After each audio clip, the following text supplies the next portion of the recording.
Phylline तूफान की सूचना।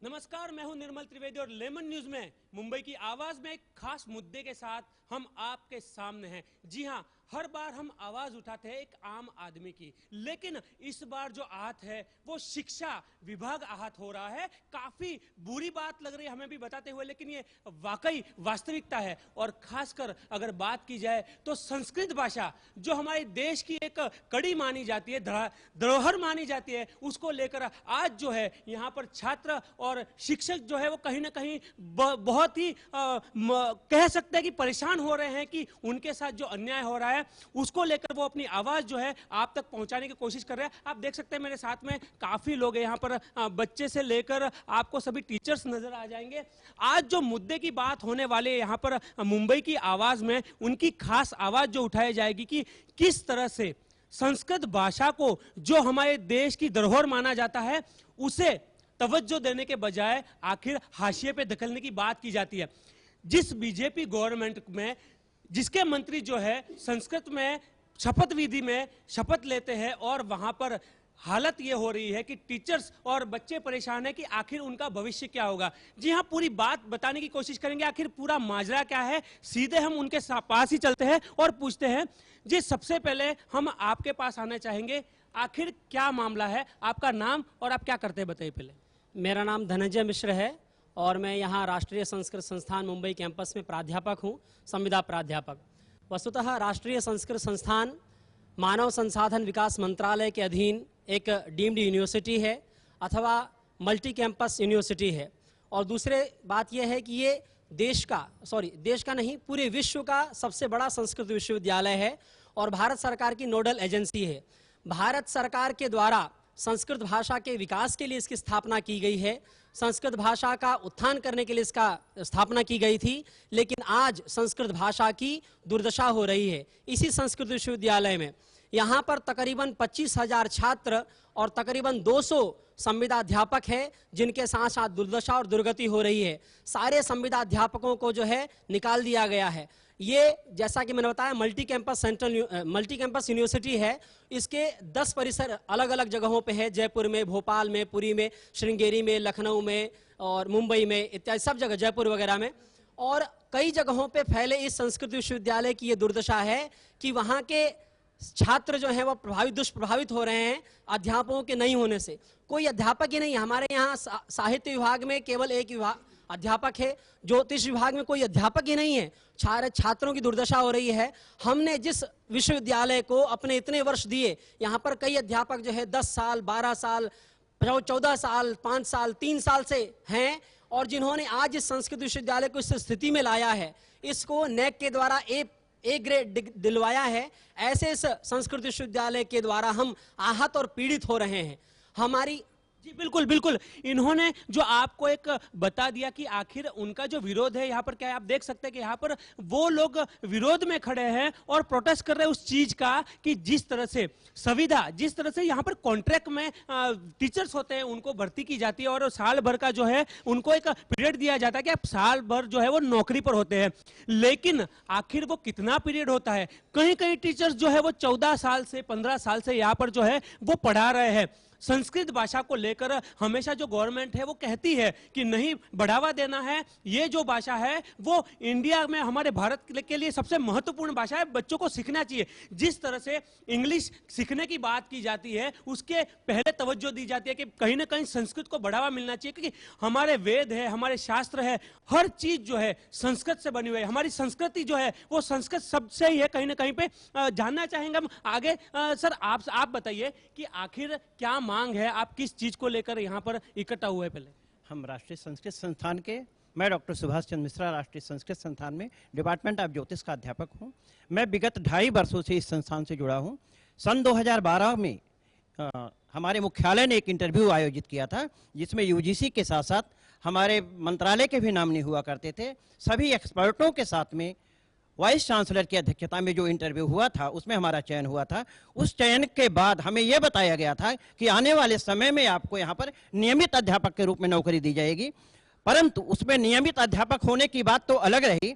सन 2014 में जो हमें नियुक्ति पत्र मिला, उसमें मात्र 3 महीने का समय दिया गया, जिसका कार्यकाल 31 अक्टूबर 2014 को समाप्त हो गया है। इस कार्य के समाप्त होने के बाद जब हम लोग, इससे पूर्व ही हम लोगों ने मुख्यालय को अपने प्राचार्य के माध्यम से यह बताने की कोशिश की कि हमारा कार्यकाल जो समाप्त होगा, उसके साथ हमें आगे की नियुक्ति के लिए, हमारे कार्यकाल का विस्तार करने के लिए हमें समय दिया जाए और हमारा जो कार्यकाल का विस्तार पूरे समय के लिए किया जाए। परंतु हमारे प्राचार्य के निवेदन करने के बावजूद भी हमारे मुख्यालय ने उसको संगीन नहीं लिया। इसके बाद हमने मंत्रालय को, एचआरडी मिनिस्ट्री को, प्रधानमंत्री जी तक को भी हमने पत्र लिखा है, राष्ट्रपति तक को भी पत्र लिखा, लेकिन किसी ने हमारे मामले को संगीन नहीं लिया। इससे आहत होकर के हमारे सभी संविदा अध्यापक जो 11 परिसरों में कार्यरत हैं, वह पिछले 5 दिनों से हड़ताल पर बैठे हुए हैं। हमारे सभी छात्र जिनकी परीक्षाएं 1 दिसंबर से आयोजित होने वाली हैं, वो सभी आहत हैं। इन परीक्षाओं की चिंता हमारे मंत्रालय को नहीं है, इनकी चिंता हमारे मुख्यालय को नहीं है। हमारे यहाँ एक कुल सचिव हैं, जिनसे बार बार हम निवेदन करते हैं कि हमारे कार्यकाल को बढ़ाने के लिए आप आगे आइए, लेकिन वो कार्यकाल को बढ़ाने के बजाय उसके लिए क्या प्रतिक्रिया कर रहे हैं, अपने परिवार की शादी में व्यस्त हैं। हमारे कार्यकाल की उनकी कोई चिंता नहीं है। हमारे चांसलर के रूप में हमारी जो मानव संसाधन विकास मंत्री श्रीमती स्मृति ईरानी जी हैं, हमने उनको भी निवेदन किया है, लेकिन अभी तक हमें उनकी तरफ से कोई भी ऐसा आश्वासन नहीं मिला है कि हमारे कार्यकाल का विस्तार होगा और हमारे लोगों को कुछ ऐसा आश्वासन मिलेगा कि हम यहाँ पर कार्य करते हुए अग्रिम समय में आने वाली अपनी पूर्ण योग्यताओं के बावजूद भी परमानेंट नियुक्ति को प्राप्त कर सके। जी बिल्कुल, कहीं ना कहीं आपने देखा है, आज तक का एक रिकॉर्ड रहा है कि भारतीय समाज में अब जो है वो अंग्रेजी भाषा को लेकर काफी लोग उत्साहित रहते हैं अपने बच्चों को पढ़ाने में।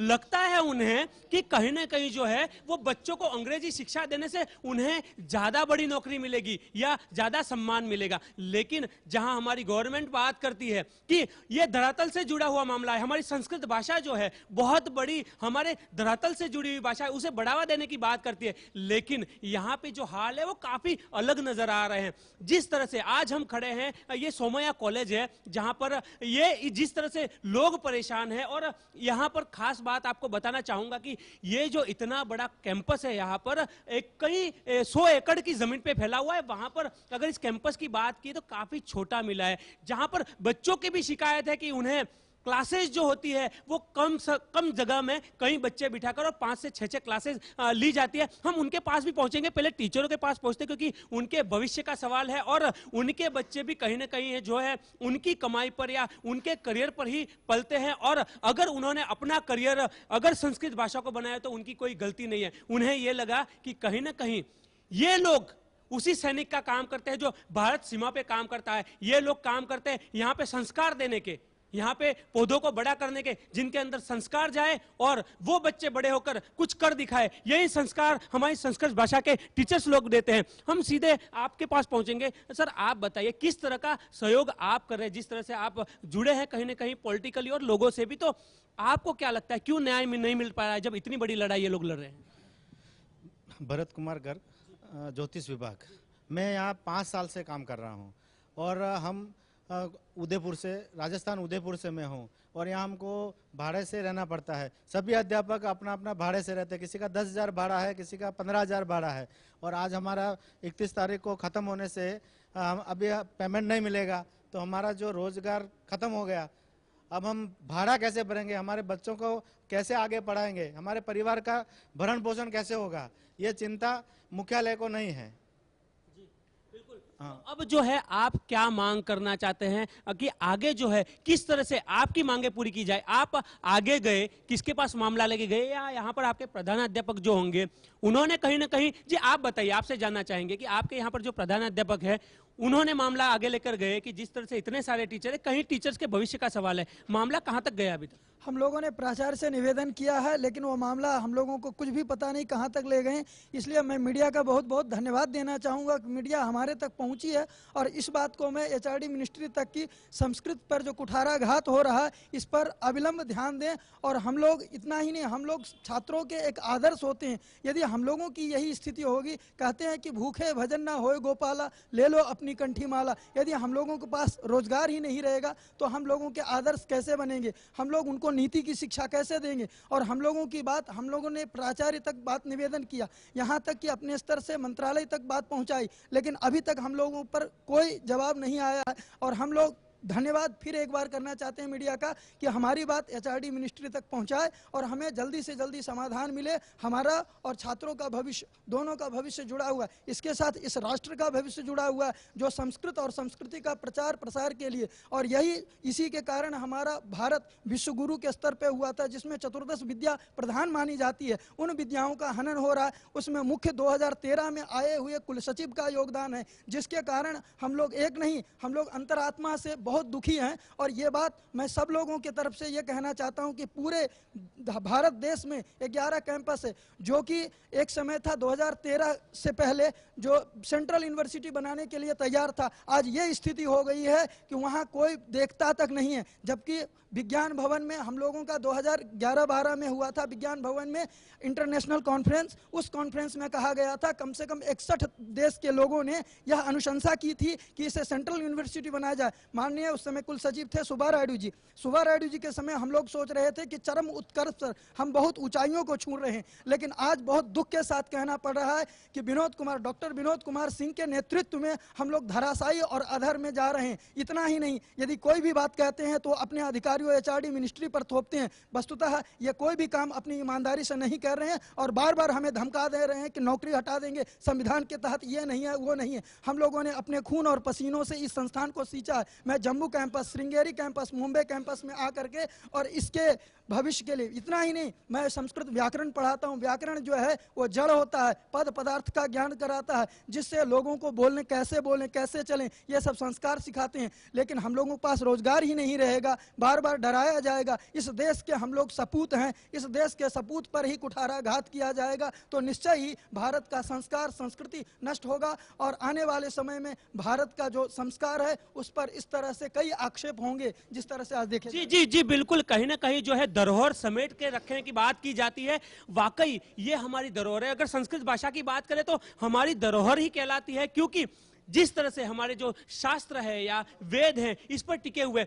बात की जाए अगर अच्छे दिनों की, कि पिछली जो सरकार है अगर नहीं कर पाई कुछ, लेकिन मोदी साहब के वादे रहे हैं कि वो अपनी संस्कृति के लिए, अपने लोगों के लिए कुछ नया करके दिखाएंगे। लेकिन अगर उनके संज्ञान में ये बात नहीं गई है तो वाकई अलग बात है, लेकिन अगर उनके संज्ञान में आज बात मीडिया के लेवल पे जाती है तो अब उन्हें कुछ करना चाहिए इन लोगों के लिए। जो ये बच्चे जो है आने वाला भविष्य है हमारे देश का, और यही भविष्य वो देखते हैं। कभी भी उन्होंने देखा है कि जो बच्चे हैं यहाँ पर संस्कृत सीखते हैं, इस 21वीं सदी में कहीं ना कहीं जो है उन्होंने इस सभ्यता को बनाए रखा है, वो काफी बड़ी बात है। और अगर उन्हें इस तरह से सपोर्ट नहीं मिलेगा, आगे नहीं बढ़ पाएंगे, तो वाकई वो भी सोचेंगे कि जिस तरह कई माँ बाप करोड़ों रुपए में लाखों रुपया खर्चा करके बच्चों को इंजीनियरिंग सिखाते हैं, कोई चाहता है कि सीए बने अपना बेटा, कोई चाहता है पायलट बने, लेकिन ये जो है वो नींव की ईंट बनने वाले हैं, ये जो है संस्कृति को संभालने वाले लोग हैं।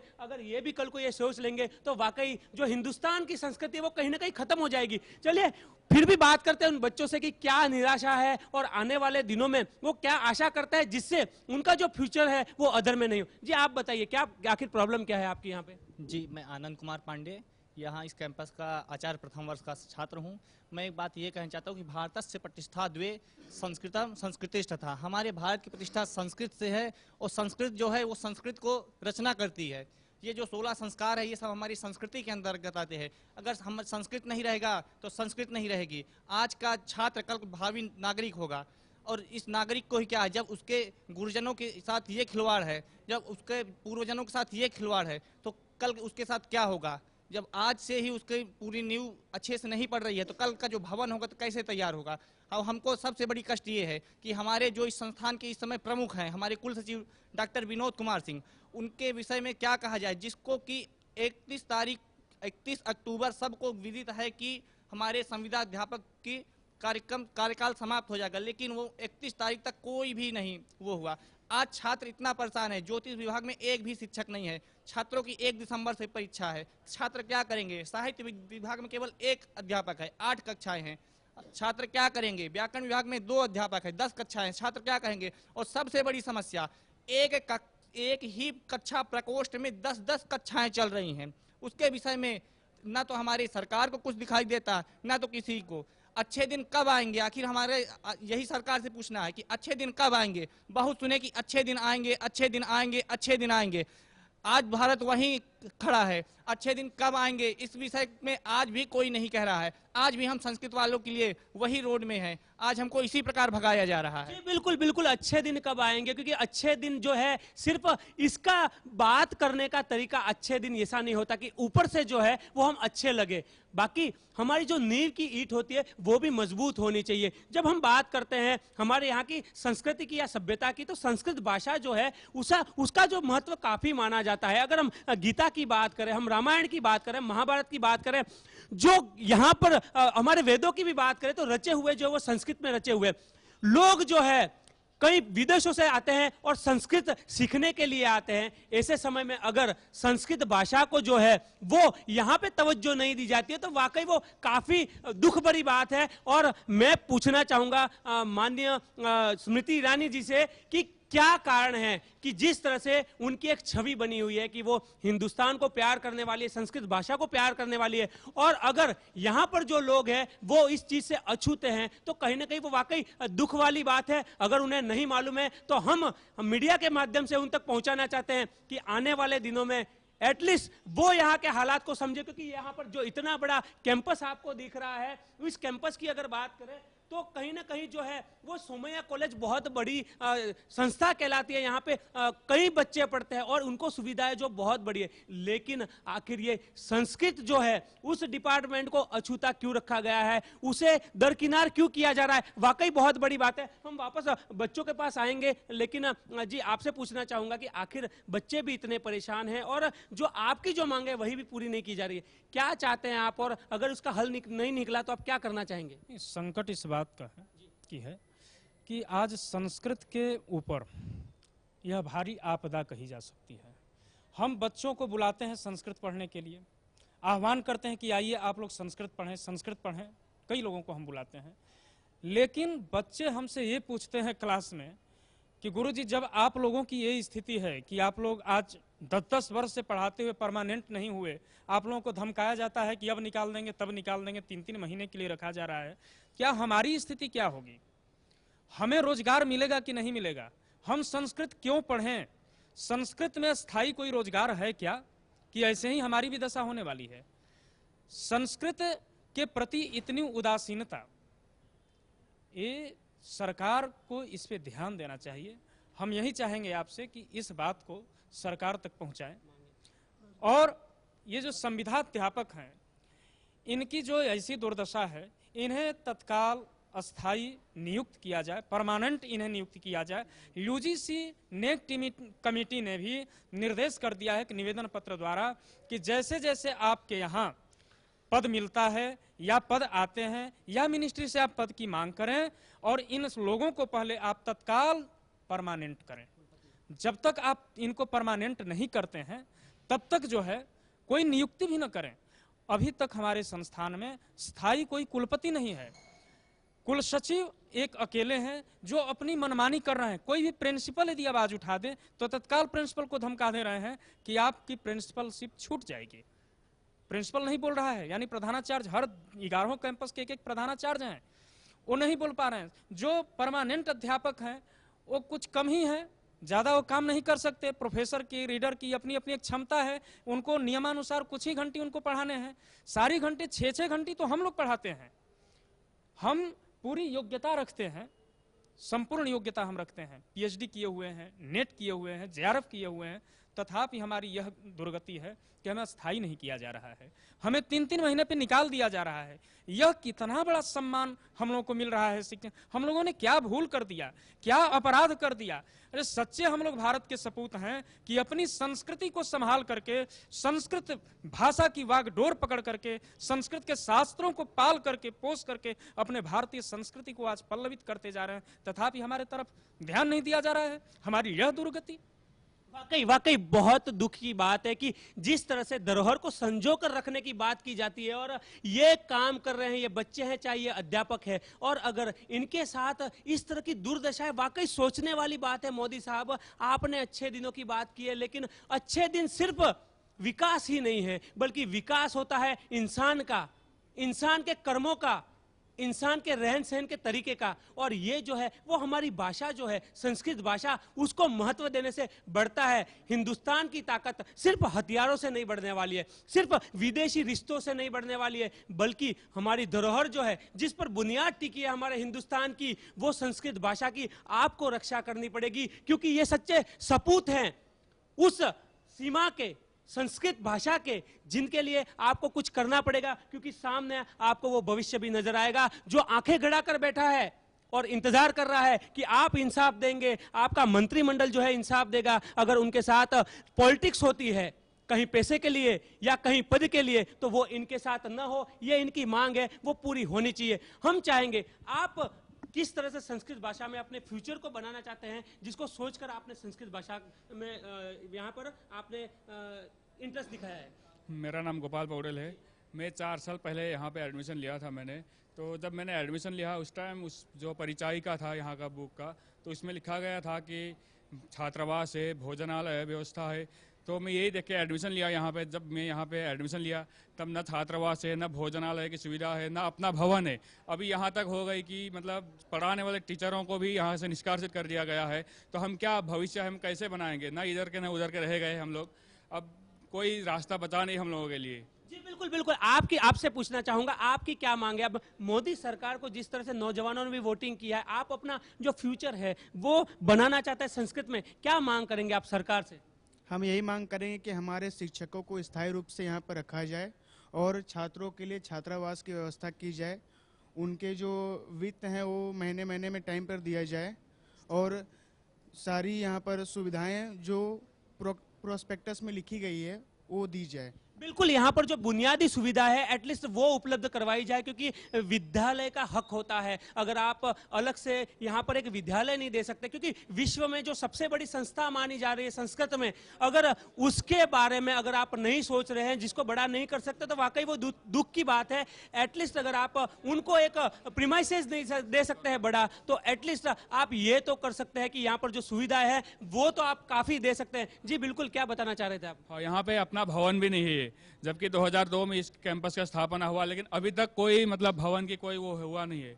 और विश्वविद्यालय नाम दिया गया है, जो कि एक रूम में पूरा 8-8, 9-9, 10-10 क्लास चलती है। ये क्या विश्वविद्यालय का यही चलता है? यही तरीका होता है? ना कोई प्रयोगशाला है यहाँ आपका। अब बीएड चलती है, बीएड में प्रयोगशाला बहुत होती है, लेकिन यहाँ कुछ एक भी प्रयोगशाला नहीं दिखाई दिया जाता। जी बिल्कुल, अगर आपकी बात करें, आप क्या मांग रखना चाहते हैं कि जिस तरह से आपने संस्कृत में जो है यहाँ पर एडमिशन लिया है, आप क्या चाहते हैं, सरकार से क्या मांग रख रहे हैं? मैं तो यही चाहूँगा कि हमारे सभी स्टूडेंट हमारे अच्छे गुरुजी से अच्छा विषय प्राप्त करें, जो हमारा संस्कृत विषय है। और हर कोई यही चाहता है, और हमारे नरेंद्र मोदी भी यही चाहते थे कि सभी स्कूलों में एक संस्कृत विषय हो और हमारा भारतीय स्टूडेंट एक संस्कृत बोले। और हम यही उम्मीद लेके आए, यहाँ पे आए थे पढ़ने के लिए। पर यह मेरा यहाँ पे फर्स्ट ईयर है और मैं बहुत आशा से यहाँ पे आया था पढ़ने के लिए, पर वो आज मुझे नहीं दिखाई दे रहे। हमारे सर आज भटक रहे हैं और वो भी हमें कीमती समय अपना निकाल के थोड़ा थोड़ा हमें पढ़ा रहे, तो भी तकलीफ में है, तो भी हमें पढ़ा रहे हैं। जी बिल्कुल, यहाँ पर जो बच्चे हैं वो दुखी है, क्योंकि जो उनके टीचर है उनके साथ ही बुरा हो रहा है। तो हम जो है बाकी क्या आशा करें? आप देख सकते हैं पूरे टीचर हैं। हम एक महिला टीचर भी है, उनसे बात करना चाहेंगे कि उन्होंने भी भविष्य सोचा होगा अपने बच्चों का, कि जिस तरह से उन्होंने संस्कृत भाषा में अपना यहाँ पर जो है वो एक अध्यापिका के रूप में करियर शुरू किया, तो अपने बच्चों को भी वो किस तरह से संस्कृत में जो है वो आगे बढ़ाना चाहती है। और आज क्या हाल है जी, क्या मांग है और किस तरह से आप परेशान है फिलहाल? जी, मैं डॉक्टर गीता दुबे, यहाँ संविदा प्राध्यापिका हूँ कजे समय संस्कृत विद्यापीठ में। और आपने जैसा कि सुना, यहाँ हमारे पूरे भारतवर्ष में 11 परिसर हैं और हमारा मुख्यालय दिल्ली में है और हमारी कुलाधिपति श्रीमती स्मृति ईरानी जी हैं। और हम लोगों ने अभी हम 31 अक्टूबर को सेवानिवृत्त हो गए और इसी तरह से करीब 182 अध्यापक इस तरह से हम सफ़र कर रहे हैं। उनके साथ साथ छात्र भी, छात्रों की कोई पढ़ाई नहीं हो पा रही है और जिसे देववाणी कहा जाता है। और हमारे कितने सांसदों ने जो है संस्कृत भाषा में शपथ ग्रहण किया। तो और हमने 2007 में मुख्यालय में इंटरव्यू दिया नियमित अध्यापकों के समान। और इसके बाद 2012 में हुआ, जिन लोगों का नहीं परमानेंट इंटरव्यू उनका भी इंटरव्यू हुआ। ये हुआ कि और नैक टीम में, इन टीम ने, यूजीसी टीम ने ये आश्वासन दिया, अपनी रिपोर्ट में दिया कि इन अध्यापकों को नियमित किया जाए जो 3 साल 5 साल। बिल्कुल, लेकिन नियमित नहीं किया गया अभी तक। जिस तरह से बात ये थी कि साल भर का कॉन्ट्रैक्ट था, वो भी अभी पॉलिटिक्स में फंस गया है और जो है यहाँ पर कहीं ना कहीं से 3-3 महीने का कॉन्ट्रैक्ट कर दिया गया है ताकि वो टीचर्स जो है वो आवाज नहीं उठा सके। हम जो इधर बात करना चाहेंगे, हमारे साथ में छात्र संघ के जो है अध्यक्ष है, क्या मांगे हैं आखिर और किस तरह से उनके साथ नाइंसाफी हो रही है, क्या लड़ाई लड़ना चाहते हैं? जी, आपका नाम बताइए सबसे पहले। अमोल सोनावने। जी, क्या मांग है आपकी? जिस तरह से यहाँ पे हालात बने हुए, क्या सोचते हैं आप उसको लेकर? ये जो हालात हुए हैं, जो टीचर्स लोगों को निकाला है, वो एक गलत बात है क्योंकि टीचर्स ही नहीं होंगे तो स्टूडेंट पढ़े कैसे और उन्हें मतलब जो ज्ञान मिलना चाहिए वो कहाँ से मिलेगा। दूसरी बात है जी, संस्कृत विद्यापीठ जो स्थापन करना है, जो बोले विद्यापीठ है ऐसा वैसा, बट उसका जो मेन पाया बांधा हुआ है, बनाया हुआ है, बट उसका अभी तक कुछ ना दीवार है, ना उसका क्लासेस है, ना कुछ भी नहीं है अभी तक। पूरा कागजों पे बना हुआ है ये विद्यालय, ऐसा कह सकते हैं कि सिर्फ नाम पर कागजों पे है, लेकिन अभी तक जो है उनको न संस्था को कुछ मिला है, न बच्चों को सुविधाएं मिली। कुछ भी नहीं मिला है क्योंकि अभी वहाँ खुद जाके देखिए, पूरा ग्राउंड है, वहाँ पे कुछ बांधा हुआ नहीं है, सिर्फ उसका बुनियाद बांध के रखा हुआ और नाम लिखा हुआ है संस्कृत विद्यापीठ। नई गवर्नमेंट से आपको क्या आशाएं थी? जिस तरह से आप यहाँ पर बच्चों के लीडर हैं, वैसे ही नरेंद्र मोदी लीडर है हमारे देश के, क्या आशाएं रखते हैं और किस तरह से आपको लगता है कि वो पूरा कर पाएंगे? आशा तो यही है कि वो गवर्नमेंट या फिर कॉलेज तो गवर्नमेंट कॉलेज ही है और गवर्नमेंट के रूल्स के हिसाब से स्टूडेंट्स को हक मिलना चाहिए। उनका न्याय के लिए तो हम लोग लड़ी रहे, बट उनका जो मेन प्रॉब्लम्स है वो सॉल्व होने चाहिए। जी बिल्कुल, यहाँ पर जो मेन प्रॉब्लम सॉल्व होनी चाहिए, खासकर मुद्दा यही पे आता है कि जिस तरह से यहाँ पर स्टूडेंट्स है या संस्कृत के टीचर्स है वो परेशान है, उनकी जो समस्या है उसका हल होना बहुत जरूरी है। क्योंकि जिस तरह से अगर सफर कर रही है वही संस्कृत, जिसको बड़ी बातें करके ऊपर उठाने की बात की जा रही है, जिस तरह से हमारी देश की धरोहर माना जाता है, जिस तरह से गांधी से लेकर पटेल तक की बात की जा रही थी, जो संस्कृत का आदर करते थे, सम्मान करते थे, अगर वही नरेंद्र मोदी से आशा है वो पूरा नहीं कर पाएंगे तो वाकई वो सोचने वाली बात होगी। लेकिन हम चाहेंगे कि हमारे माध्यम से आप तक ये आवाज पहुंचे और आप जिस भाषा का खुद आदर सत्कार करते हो उसको बढ़ाने के लिए जो कुछ भी हो सकता है करें और हमारे साथ ये जो लोग खड़े हैं उनको न्याय मिले। हम इसी आशा के साथ अगले हफ्ते किसी और जगह से फिर से मिलेंगे। तब तक मुझे और मेरी टीम को इजाजत दीजिए। नमस्कार।